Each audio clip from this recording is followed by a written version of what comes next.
Bonjour à toutes, bonjour à tous, j'espère que ça va. On est aujourd'hui le 3 juin 2025 et aujourd'hui on va voir une expression qui est jeu de main, jeu de vilain. Je vous répète, jeu de main, jeu de vilain. Mais avant, je vous souhaite évidemment la bienvenue dans Le français c'est facile avec Adrien. Alors, en première partie du podcast, on va faire une petite introduction sur un film que j'ai vu il y a 20 ans. Ce film date de 2003 et pourquoi je veux vous en parler? Parce que il s'appelle Jeu d'enfant. Et notre expression du jour, c'est jeu de main, jeu de vilain. Donc il y a un lien entre l'expression du jour et le film. Donc je vais vous parler un peu du film et des acteurs principaux dans ce film. Ce film, il commence avec la vie de deux enfants, un garçon et une fille. Ils doivent avoir environ 7, 8 ou 9 ans, et ce garçon et cette fille font souvent des bêtises.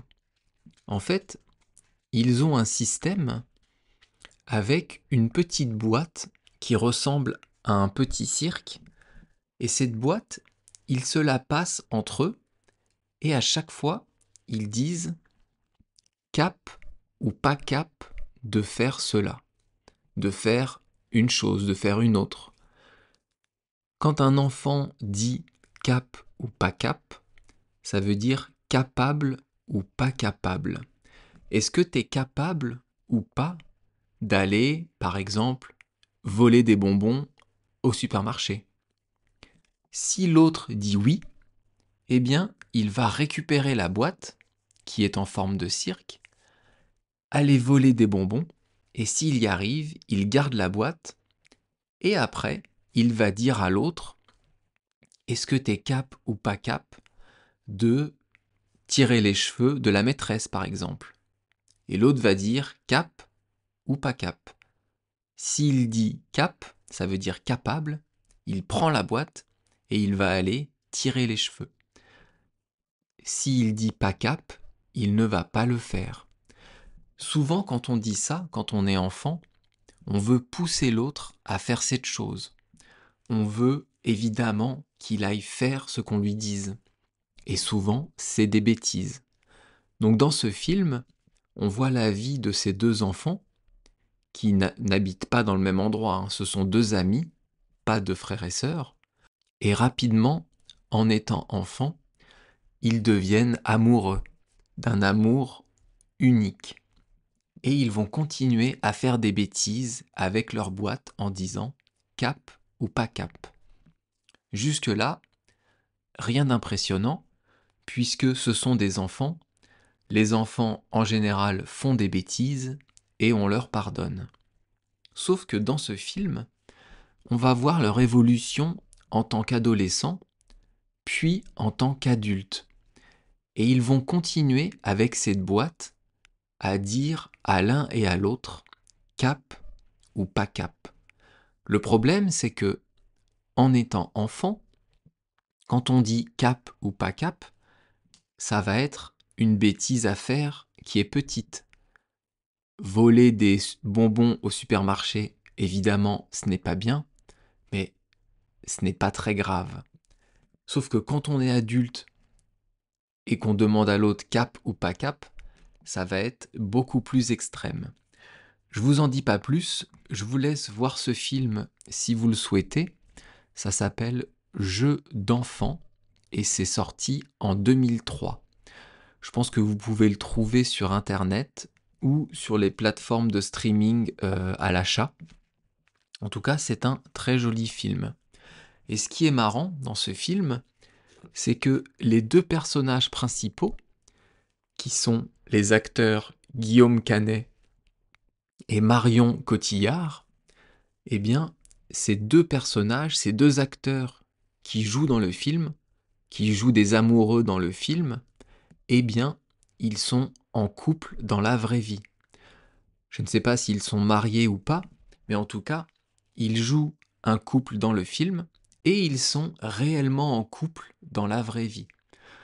Je pense que vous qui êtes étranger et qui apprenez le français, vous connaissez plus Marion Cotillard que Guillaume Canet, parce que Marion Cotillard a joué dans Batman The Dark Knight Rises, le film de Christopher Nolan, et elle joue la fille de Ra's al Ghul, qui est un ennemi de Batman. Je ne sais pas si vous l'avez vue dans d'autres films, parce qu'elle joue dans beaucoup de films français, et dans quelques films internationaux quand même, faut bien le dire. C'est une très bonne actrice. Et Guillaume Canet, très bon acteur. Donc si ce film vous intéresse, Jeu d'enfant, et c'est sorti en 2003. On a fini maintenant notre introduction du jour, notre première partie. Donc maintenant, on va continuer notre série de films, de films, pardon, n'importe quoi, de temps qu'on a commencé il y a plusieurs jours.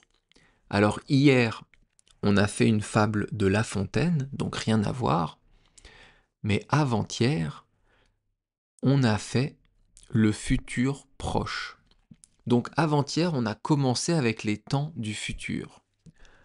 Le futur simple, le futur de l'indicatif, on l'a déjà vu, on en a déjà parlé dans le podcast 59, quand les poules auront des dents. Donc si vous voulez connaître le futur, si vous voulez mieux comprendre ce temps, je vous invite à écouter le podcast 59. 5-9. Aujourd'hui, on va étudier un temps qui est un peu compliqué et qui s'appelle le futur antérieur. Alors je ne sais pas si vous vous rappelez, mais il y a quelques jours, on a parlé du passé antérieur. Et bien ici, c'est le même principe, sauf que c'est au futur. Ce futur antérieur, il va servir à deux choses. La première, c'est d'émettre une hypothèse sur quelque chose qui a pu se passer. C'est de donner une probabilité par rapport à une action qui s'est passée. Alors, c'est pas très clair, je vous explique avec des exemples comme d'habitude. Désolé pour ma voix un peu grave, j'ai un peu la voix enrouée. Alors, comme exemple, pour émettre une hypothèse au futur antérieur, je vais vous dire pourquoi Camille travaille-t-elle encore à cette heure? Je vous répète, pourquoi Camille travaille-t-elle encore à cette heure? Donc on demande comment ça se fait que la personne qui s'appelle Camille soit encore en train de travailler.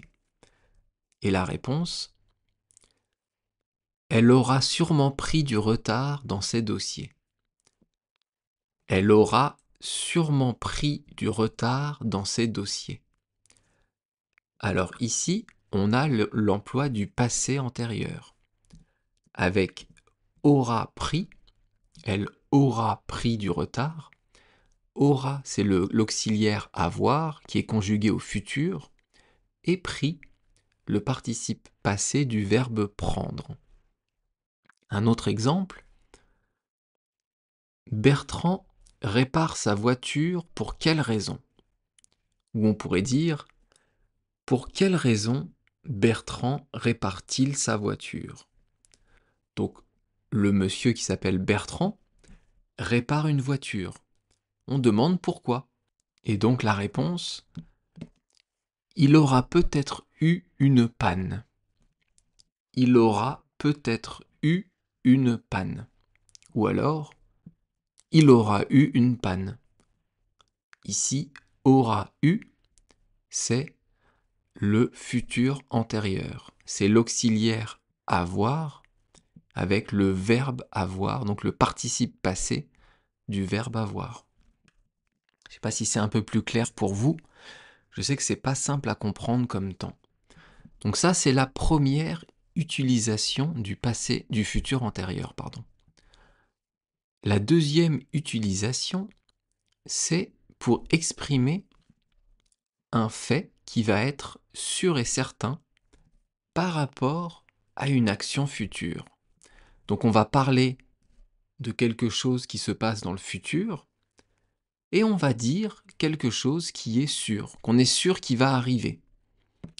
Dans cette phrase-là, il faut mettre un indicateur du temps. On peut dire à ce moment-là, ou d'ici là, ou dans une semaine, dans un mois. En tout cas, il faut indiquer le temps. Je vous donne un exemple. Est-ce que Jérôme sera guéri pour faire du sport? Est-ce que Jérôme sera guéri pour faire du sport?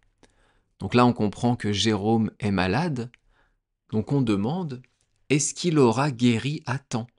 Par exemple, si vous avez un match dans 3 jours, on demande si si Jérôme sera prêt pour dans 3 jours.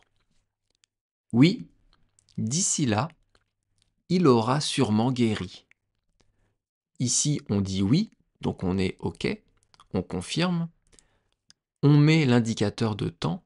Oui, d'ici là, il aura guéri. Il aura sûrement guéri. Ici, on a l'auxiliaire avoir qui est conjugué au futur, aura, et guéri qui est le participe passé du verbe guérir. Donc la construction du futur antérieur, c'est auxiliaire avoir ou être qu'on conjugue au futur avec le participe passé.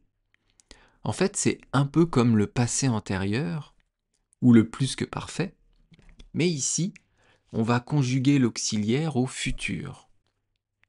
Pour le plus que parfait, on conjuguait l'auxiliaire à l'imparfait. Pour le passé antérieur, on conjuguait l'auxiliaire au passé simple. Et pour le futur antérieur, on va conjuguer l'auxiliaire au futur et ajouter un participe passé.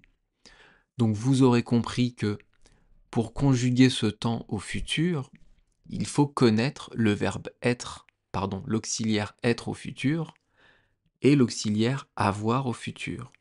Et donc bien sûr, je vais vous les conjuguer maintenant.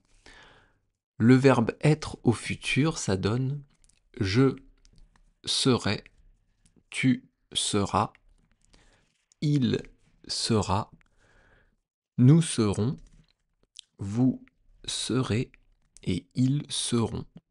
Et le verbe avoir au futur, ça donne j'aurai, tu auras, il aura, nous aurons, vous aurez et ils auront. Et maintenant, je vais vous donner quelques exemples de verbes conjugués au passé. Oh putain, je vais y arriver. Au futur antérieur. Alors, le verbe comprendre au futur antérieur à la première personne du singulier. Ça donne j'aurais compris. J'aurais compris. Le verbe tomber au futur antérieur, deuxième personne du singulier, ça donne tu seras tombé. Tu seras tombé. Troisième exemple, le verbe guérir. Pardon.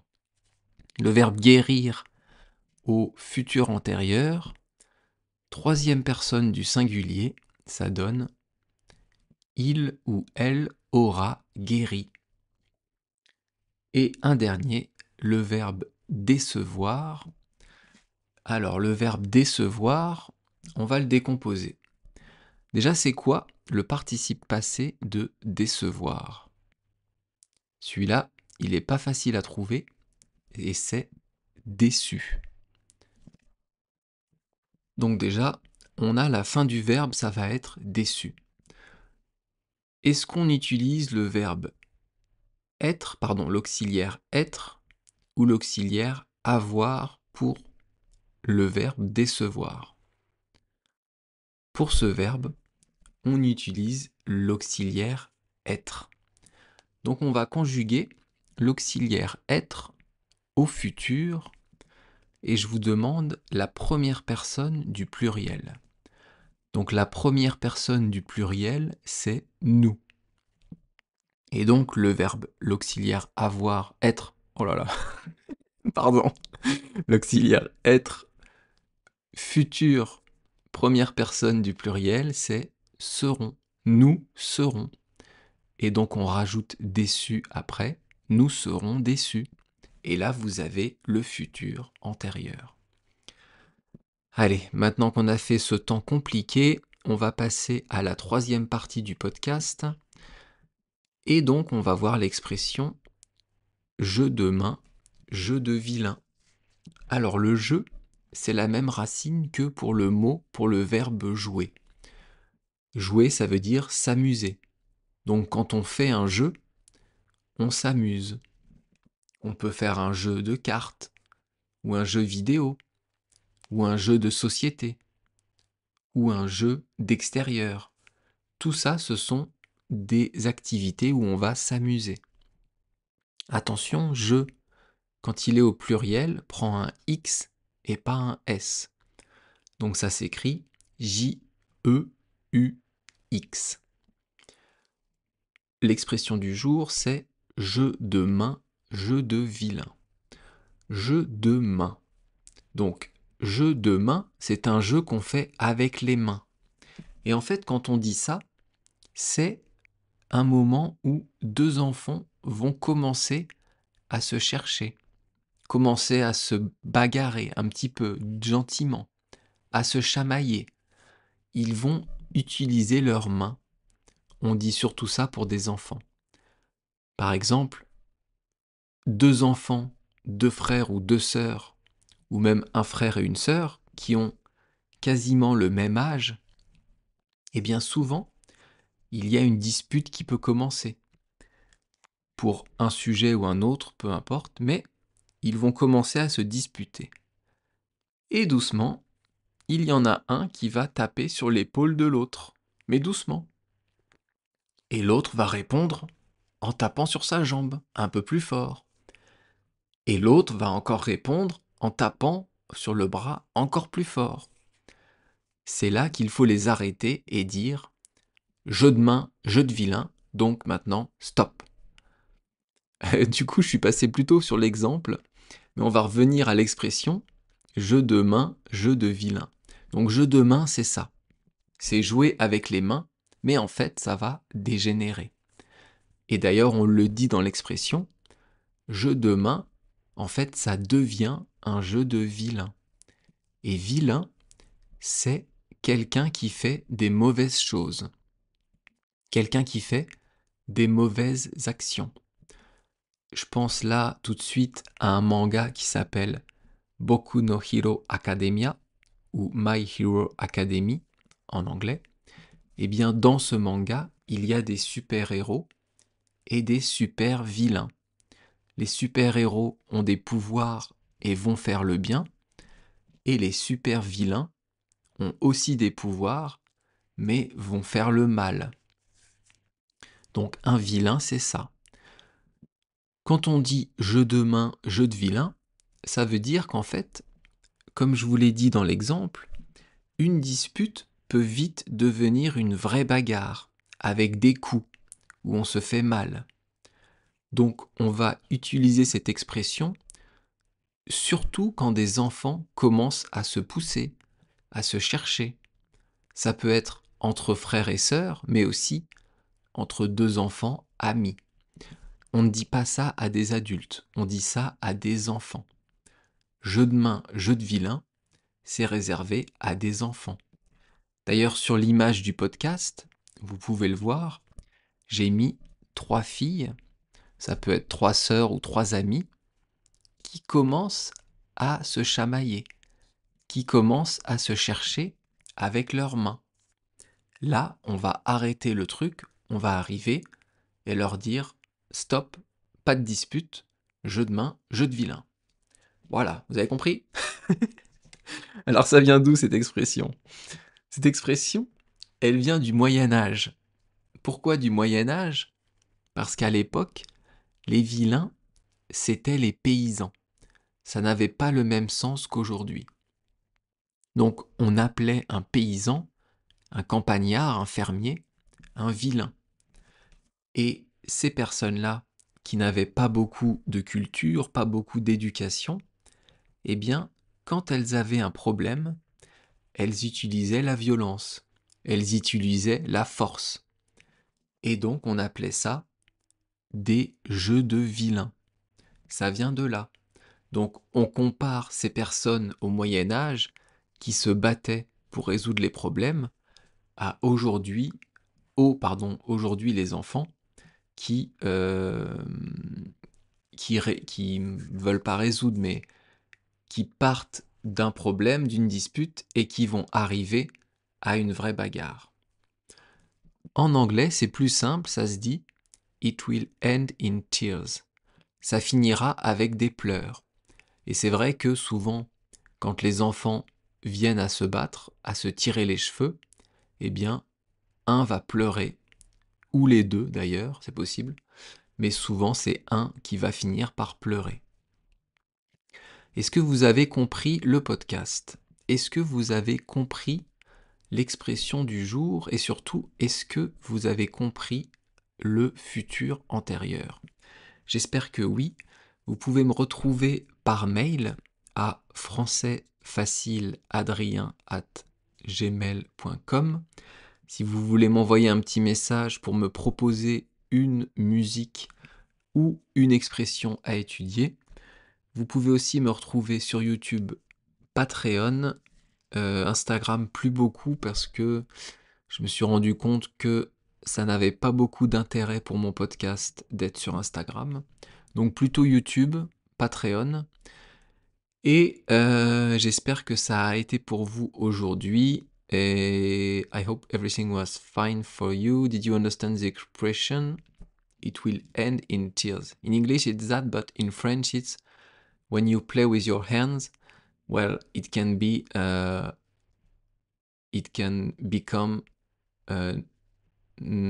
hard. It can become harsh for one or for the other. Because one will punch the other one. One child will punch the other one. So, jeu de main, jeu de vilain, that's it. Tomorrow, pardon, je continue en anglais. Demain, on parlera de l'expression qui veut voyager loin ménage sa monture. Allez, je vous remercie beaucoup et je vous dis à demain. Bye bye, hasta luego, matane.